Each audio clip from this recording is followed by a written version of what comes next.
Good evening. My name is Joshua Newman. I'm a captain in the Air Force Reserve. I've been in for almost 7 years now. I'm stationed at Maxwell Air Force Base in Montgomery, Alabama. I'm in the Civil Engineer Squadron, and my title is Readiness Officer and Chief of Operations. One of my many duties is to get our squadron ready for inspections and to address any deficiencies that are noted in internal or external inspections. So my social ends in zero, so I'm going to tell you about challenges and conflicts that have to do with loyalty. In my experience, loyalty has all to do with trust. So the loyalty that I kind of share with my bosses through my career have always been hand in hand with how much I trust them. So I've had bosses that I've had a lot of trust in, and I've had bosses that I did not have hardly any trust in. And all it has to do with, level of comfort and how much I thought that those people cared for me and in my career. So my first boss coming out of college was really good. He was always even keel. He was always pleasant to work with. He never said anything negative for the most part. He always had, constructive criticism, and he was great to work with. He really kind of modeled a lot of my leadership abilities off him. Even in the military, I've kind of tried to, base a lot of my work habits from him. And on the opposite end, I had a boss up in Nashville it was really tough to work with. It got to a point that I really hated going to work, and I loved what I was doing, but I just couldn't stand to be with him. And when you have a boss, when you have a leader that you have to interact with, it can be painful to do that interaction on a day-to-day basis when there's no level of trust, no level of comfort. And he was the exact opposite of my first boss. He was very emotional. He would blow up over small things, and he was never in a good mood. He looked like he never liked even coming to work. So those were my two experiences with bosses on two ends of the spectrum, and my loyalty to them stemmed from the trust I had in them. So I was eager to leave that second job up in Nashville just because of that boss. And it was actually hard to leave that one in Montgomery, even though I got a much better job.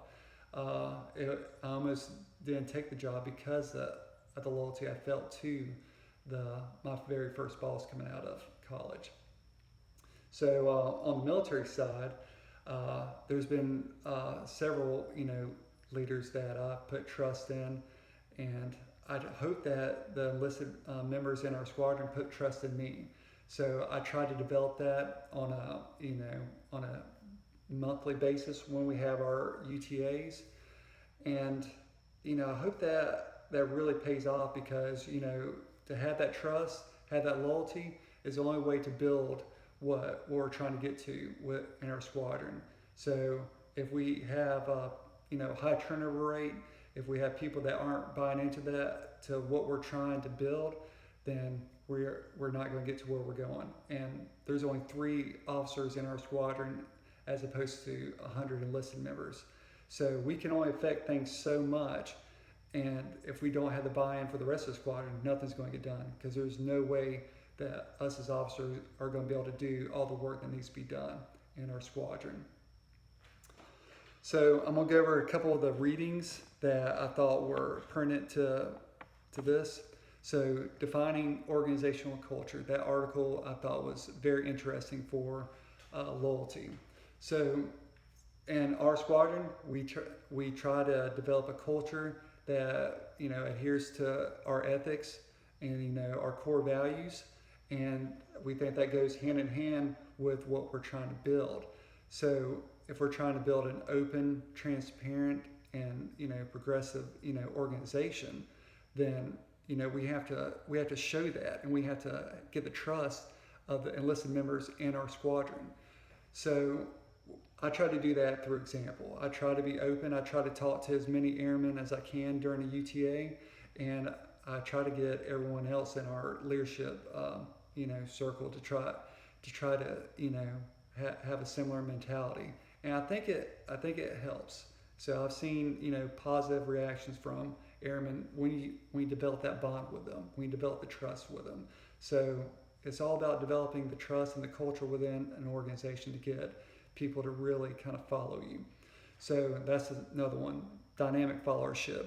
That article was good because that's all we're trying to do as leaders, and especially in the military, is try to get the buy-in for what we're selling, and that is our core values. That is what we're trying to build as far as readiness, as far as our everything that we do. That we can't do it just the three officers and a squadron of over 100 people. So every day we spend more time trying to build that trust with our members than we do actually trying to get on our computers and do EPRs and OPRs and stuff like that. But yeah, at one time I was the only officer in our squadron of over 100 people as a second lieutenant. It was tough, and it was a short period that I was by myself. But I had to lead formations, I had to lead all kinds of things, and I was scared at times. But I tried to put on a brave face and trust in the people that are around me, and hopefully that showed that I cared about the people, and I think it helped my relationships with a lot of them. So just keep on trying to do that every day. Again, my name is Joshua Newman, and I appreciate your time.